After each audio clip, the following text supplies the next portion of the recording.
Right now, marami kayong condemned na classrooms. Opo. Ilan po yung condemned na classroom?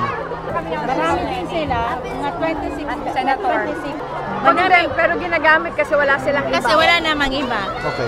Pag umuulan po ng 3 oras, pagkahapon wala kaming klase kasi baha na kami.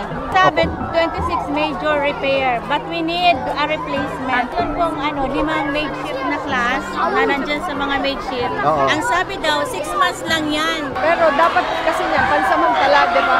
Years na. Kaya kailangan talaga namin ng tulong niya.